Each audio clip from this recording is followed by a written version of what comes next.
Hello students, कैसे हैं आप लोग। आई होप कि आप बहुत ही अच्छे होंगे। तो आज इस वीडियो में हम बात करने वाले हैं एम्स बीएससी नर्सिंग के admission process and counselling process के बारे में। जितने भी स्टूडेंट्स हैं, जितने भी स्टूडेंट्स के पेरेंट्स हैं, वो इस वीडियो को देख रहे हैं तो लास्ट तक वीडियो को देखिए और जिस इंपॉर्टेंट पॉइंट्स की हम यहाँ पे बात कर रहे हैं वो यहाँ पे आपको ध्यान में रखना है। जैसे काफ़ी स्टूडेंट्स काउंसलिंग में पार्टिसिपेट करते हैं तो वो क्या क्या गलतियाँ यहाँ पे करते हैं, क्या क्या गलती पे वो फोकस नहीं करते हैं, वो इस बात पर हम इस वीडियो में ध्यान करने वाले हैं। तो चलिए आज की इस वीडियो को हम स्टार्ट करते हैं। यदि आप हमारे चैनल पे पहली बार आए हैं या वीडियो को पहली बार देख रहे हैं तो वीडियो को लाइक एंड डियर चैनल को जरूर सब्सक्राइब कर सकते हो। और साथ ही साथ जो स्टूडेंट्स हमारी टीम से काउंसलिंग करवाना चाहते हैं, जो कि आपका कंप्लीट काउंसलिंग प्रोसेस का और जितनी भी आपकी ऑफिशियल इन्फॉर्मेशन है उसके व्हाट्सएप तक आपको पहुँचाता है और आपके काउंसलिंग प्रोसेस में हेल्प करता है, तो वो यदि स्टूडेंट्स कोई भी स्टूडेंट्स हैं वो यदि हमारी काउंसलिंग में पार्टिसिपेट करना चाहते हैं तो स्क्रीन पर चल रहे नंबर से आप कॉन्टैक्ट कर सकते हो। जो लास्ट ईयर भी 90 से ज़्यादा स्टूडेंट्स को एम्स के डिफरेंस कॉलेज में हम बात करें, एम्स दिल्ली, भोपाल, भुवनेश्वर, रायपुर, कल्याणी और जोधपुर, पटना और उसके बाद में आपका देवघर, काफ़ी कॉलेजेस में एडमिशन दिलवाया था। लेकिन इस साल भी अभी इसी तरह से एक टीम तैयार कर दी गई है जो आपको काउंसलिंग प्रोसेस में काफ़ी हेल्प करने वाली है। जो आपकी गलतियां इस बार काउंसलिंग में करने वाले हो वो गलतियां न करने के लिए हमारी टीम जो है आपको सपोर्ट करती है। तो चलिए आगे की ओर बढ़ते हैं। आप क्या क्या गलतियां होती है वो आप ध्यान में रखिएगा। इस पॉइंट इस वीडियो में लास्ट तक बने रहिए। सबसे पहले हम बात करें, इस साल जो आपका टोटल स्टूडेंट्स हैं वो आपका 8000 के करीब है। ओके, और यहाँ पे लिस्ट ये लास्ट ईयर की डाटा के बेस पे हम बात करेंगे कि आपका फर्स्ट राउंड, सेकंड राउंड और उसके बाद में ओपन राउंड होता है। तो क्या करते हैं, काफ़ी स्टूडेंट जिनकी अच्छी रैंक होती है और अच्छा स्कोर होता है और काफ़ी स्टूडेंट ऐसे रहते हैं जिनके कम स्कोर होता है तो भी उनको जो ज़्यादा स्कोर होता है उनको सीट नहीं मिल पाता, लेकिन कम स्कोर वालों को सीट मिल जाता है। वो कैसे होता है वो इस वीडियो हम जो लास्ट ईयर की डाटा है उसकी बेसिस पे हम आपको एग्जांपल देके समझाने वाले हैं कि वो स्टूडेंट्स क्या गलतियां करते हैं। ठीक है, तो सबसे पहले हम आपको बता देते हैं जो आपका काउंसलिंग प्रोसेस होता है उसमें सबसे इंपॉर्टेंट होता है आपका चॉइस प्रेफरेंस। अब काफ़ी यूट्यूब पर आपको मिलेगा कि चॉइस प्रेफरेंस कुछ भी नहीं होता, बहुत ईजी काउंसलिंग होता है, आप इजीली काउंसलिंग कर सकते हो। तो देखिए, यदि इस तरह से सब होता, यदि आप 15 कॉलेज आप लगा दोगे और यदि आपका अच्छा रैंक नहीं है, जैसे किसी स्टूडेंट्स का मान लीजिए कि 60 स्कोर है तो उसको एम्स दिल्ली नहीं मिलने वाला। ठीक है, अब वो फर्स्ट प्रेफरेंस पे एम्स दिल्ली लगा रहा है, ऋषिकेश लगा रहा है, भुवनेश्वर लगा रहा है, तो वो कॉलेज उसको मिलने के चांसेस नहीं है, टॉप कॉलेजेस पहले रख रहा है। तो क्यों वो इस तरह से होता है, यदि इस तरह से 15 कॉलेज इस प्रेफरेंस में आप रख दोगे तो एम्स को ये आइडेंटिफिकेशन करने में मुश्किल हो जाएगा कि स्टूडेंट्स को हमें सीट देना है। क्यों? क्योंकि वो स्कोर के बेसिस पे होता है, मेरिट के बेसिस पे आपको सीट अलॉटमेंट होता है, न कि आपको आपकी जो ऐसे चॉइस फिलिंग आप ऊपर से नीचे तक कर दोगे, 15 कॉलेजेस रख दोगे, तो उसके बेसिस पे नहीं होता है, हमेशा आपका मेरिट बेस पे होता है। अब एम्स दिल्ली उन्हीं स्टूडेंट्स को मिलेगा जो अच्छी रैंक पे होते हैं, ठीक है, जिनका अच्छा स्कोर होता है। तो ये आपको पता होना चाहिए कि आपके स्कोर पे कौन सी कॉलेज आपको मिल सकती है। अब यहाँ पे हम वो सब चीज़ों को बात करेंगे कि जिनका 96 ऑल इंडिया रैंक है उनको भी ओपन राउंड तक सीट अलॉटमेंट क्यों हुआ, क्या गलतियां उन्होंने की है। ठीक है, तो यहाँ पे इस तरह से आपका मेरिट लिस्ट आएगा जब आपका काउंसलिंग प्रोसेस होगा। तो आपका जिससे चॉइस प्रेफरेंस कर दिए तो इस तरह से आपका रोल नंबर, रैंक और कौन सा यहाँ पे इंस्टीट्यूट है, मतलब एम्स नर्सिंग का कौन सा इंस्टीट्यूट है आपको अलॉट हुआ है वो सब मेंशन होगा और कैटेगरी इधर मेंशन होगा।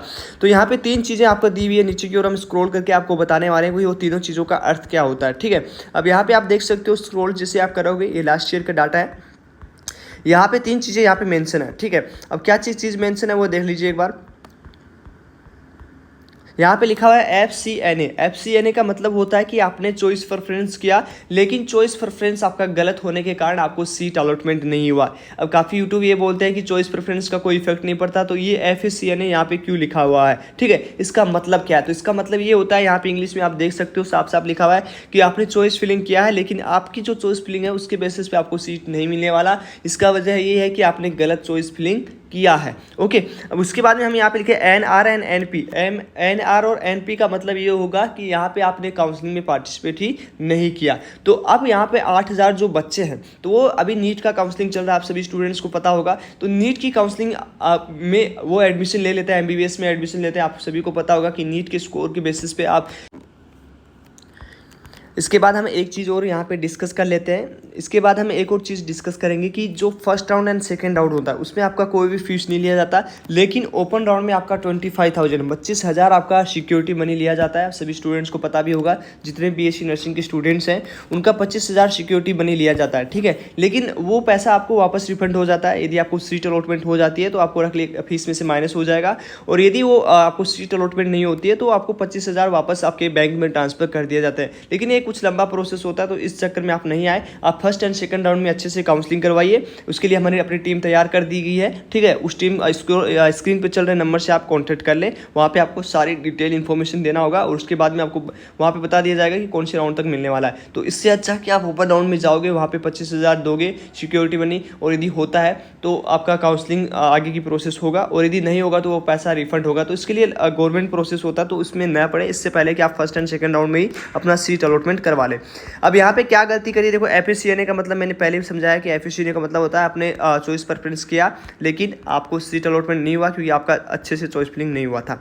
अब ये फर्स्ट राउंड का लास्ट ईयर का रिजल्ट का लिस्ट है, यहाँ पे आप देख सकते हो, ठीक है। क्या देख रहे हैं, देखो काफ़ी स्टूडेंट्स यहाँ पे काउंसलिंग में पार्टिसिपेट नहीं करते हैं। सभी स्टूडेंट्स को पता होगा कि एम्स आपका नीट का काउंसलिंग चल रहा है, उसकी वजह से आपको काफ़ी बेनिफिट होने वाला है, ठीक है। अब यहाँ पे देखो इस तरह से आता है, जैसे आपका रैंक आता है, कैटेगरी आता है, और जो इंस्टीट्यूट अलॉटमेंट होती है उसका यहाँ पे आता है, एम्स दिल्ली अलॉट हुआ, जोधपुर अलॉट हुआ, सब यहाँ पे मेंशन किया होता है, ठीक है।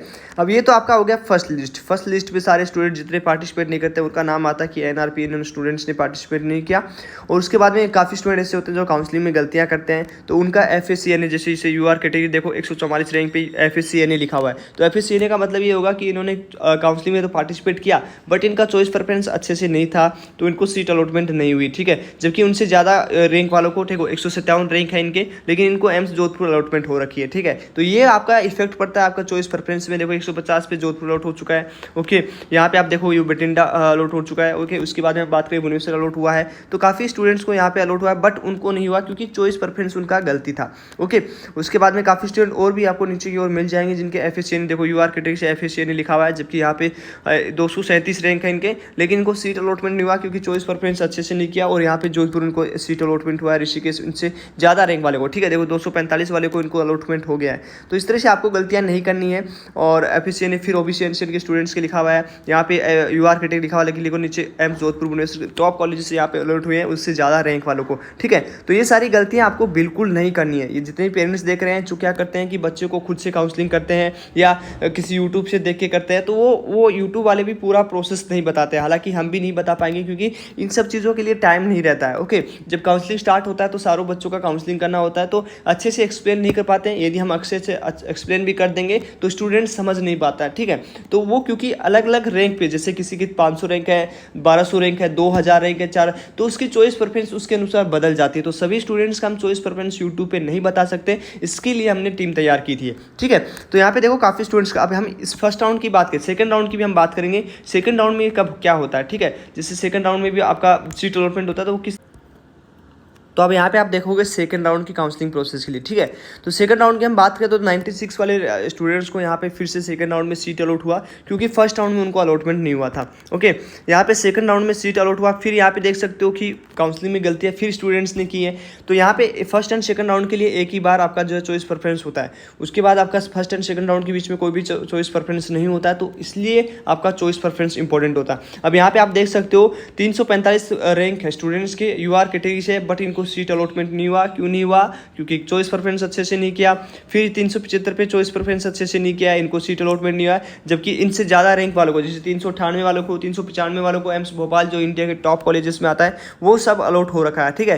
जैसे 405 पे भी आप देखो ऋषिकेश अलॉट हुआ है, UR कैटेगरी से, बट यहाँ पे देखो पीछे वाले स्टूडेंट्स को सीट अलॉटमेंट नहीं हुआ। अब यहाँ पे फिर OBC NCL की हम बात करें, FACNA, तो इनको देखो इनसे ज़्यादा रैंक वालों को, ठीक है, 537 वालों को देखो जोधपुर अलॉट हुआ है, बट उनको सीट अलॉटमेंट नहीं हुआ है। 529 वाले स्टूडेंट्स को देखिए उनको सीट अलॉटमेंट नहीं हो रखा है, ठीक है। उसके बाद में हम बात करें 559 रैंक वालों को जो UR कैटेगरी से उनको अलॉट नहीं हुआ, बट उस 573 वाले को एम्स जोधपुर मिल रखा है, एम्स ऋषिकेश मिल रखा है, भुवनेश्वर जो इंडिया की टॉप कॉलेजेस हैं वो यहाँ पे मिल रखी है, ठीक है। तो सारे स्टूडेंट्स हैं, सारे पेरेंट्स से हम यही रिक्वेस्ट करेंगे कि यदि आपको इन्फॉर्मेशन नहीं है, आप किसी यूट्यूब के सारे से या वीडियोस देख के कर रहे हो, तो देखिए हर एक रैंक पे आपकी चॉइस प्रेफरेंस चेंज हो जाती है, ठीक है।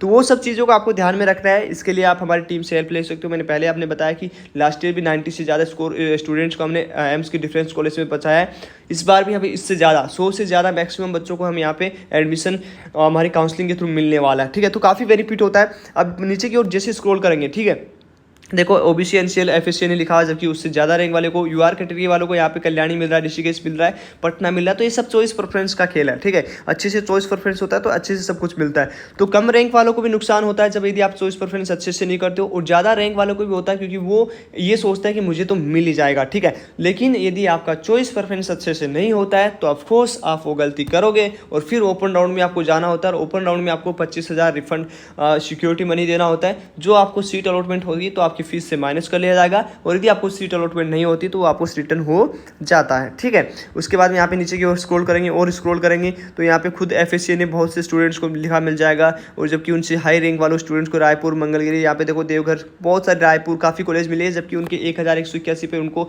यूआर कैटेगरी से उन स्टूडेंट्स को सीट अलॉटमेंट नहीं हुई है, ठीक है। तो ये सारी गलतियाँ आपको नहीं करनी है। मैं और भी नीचे स्क्रॉल ऐसे एग्जाम्पल दिखा दूंगा आपको, जो एफएससी ने लिखा हुआ है। देखो यहाँ पे लगभग सारे स्टूडेंट्स के एफएससी ने लिखा हुआ है, जबकि उनको सीट अलॉटमेंट नहीं हो रहा है। ओके, नेक्स्ट राउंड की हम बात करें ओपन राउंड में फिर क्या होता है।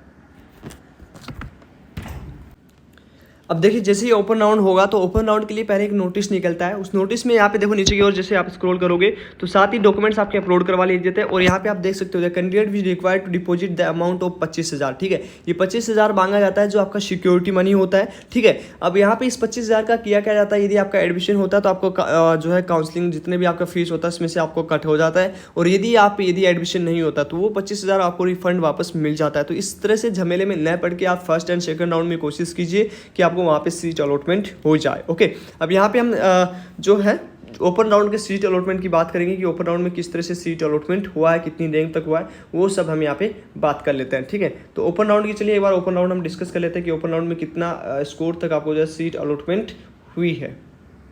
अब यहाँ पे देख सकते हो ये है ओपन राउंड का सीट अलॉटमेंट, ठीक है। अब इसमें आप देखोगे तो काफ़ी स्टूडेंट्स यहाँ पर भी, ठीक है, देखो यूआर कैटेगरी से 94 वाले स्टूडेंट्स को जबकि उनको फर्स्ट राउंड में सीट अलॉटमेंट होना चाहिए, उनको लास्ट ओपन राउंड में सीट अलॉटमेंट हो रही है। देखो काफ़ी स्टूडेंट ऐसी गलतियाँ करते हैं, इतनी रैंक वाले स्टूडेंट होते हैं जिनको लास्ट राउंड में सीट अलॉटमेंट होती है, ठीक है। ओबीसी एनसीएल के 1800, 1900, 2000 रैंक तक देखो यहाँ पे 1800 रैंक वालों को लास्ट राउंड तक अलॉटमेंट हो रही है, जबकि इनको सेकंड राउंड में सीट अलॉटमेंट हो जाना चाहिए था, ठीक है। लेकिन इस बार यहाँ पे काफ़ी स्टूडेंट्स को सीट मिलने वाला है, क्योंकि इसमें जितने स्टूडेंट ज़्यादा है तो उसमें नीट के स्टूडेंट भी ज़्यादा है, तो आप घबराए नहीं, ठीक है। आपका यदि क्वालिफिकेशन स्कोर से ज़्यादा स्कोर है, आपका लिस्ट में नाम है, तो आप काउंसलिंग में भी जाए, क्योंकि इसके बाद में भी ओपन राउंड के बाद में भी आपका स्टे वैकेंसी राउंड होता है, सीट वैकेंट रहती है, और लास्ट ईयर भी सीट वैकेंट रही थी, ठीक है। और स्टे वैकेंसी राउंड के बाद में भी सीट वैकेंट रहता है। वो किस लिए होता है, क्योंकि जितने भी क्वालिफिकेशन स्कोर के स्टूडेंट हैं उनको लगभग को सीट मिल जाता है। उनमें से काफ़ी ऐसे स्टूडेंट होता है जो किसी और कोर्स में एडमिशन ले लेता है, लेकिन जिनका लिस्ट में नाम नहीं है वो काउंसलिंग में नहीं पार्टिसिपेट कर सकता है, वो किसी भी राउंड में पार्टिसिपेट नहीं कर सकता, ठीक है। तो आई होप ये सब चीज़ समझ में आ चुकी हो। देखो यहाँ पे सबसे ओपन राउंड में वो स्टूडेंट्स गलतियाँ नहीं करते हैं, उनका सबसे अच्छा चॉइस फिलिंग होता है, जिससे हमारे लास्ट ईयर भी हमारे पास काफ़ी ओपन राउंड में स्टूडेंट्स आए जिनका इन लिस्ट में नाम भी होगा, ठीक है। इस बार किसी ने गलतियां नहीं की और ओपन राउंड में सबको सीट अलॉटमेंट नहीं हुआ हो गया, ठीक है। तो इसलिए आप 25,000 से बच सकते हैं। आप अपना काउंसलिंग अच्छे से करवाएं, इसके लिए हमने अपना टीम तैयार कर दिया गया है जो आपका 24 घंटे हेल्प करने वाला है। जो भी आपके डाउट्स होंगे तो फ़ोन कॉल आप कर सकते हो, स्क्रीन पर चल रहे नंबर से आप कॉन्टेक्ट कर लें। तो चलिए आज इस वीडियो में इतना ही। आई होप सबको अच्छे से समझ में आ चुका होगा कि चॉइस प्रेफरेंस आपके लिए कितना इंपॉर्टेंट है। तो चलिए मिलते हैं आपसे नेक्स्ट वीडियो में, तब तक के लिए बाय बाय।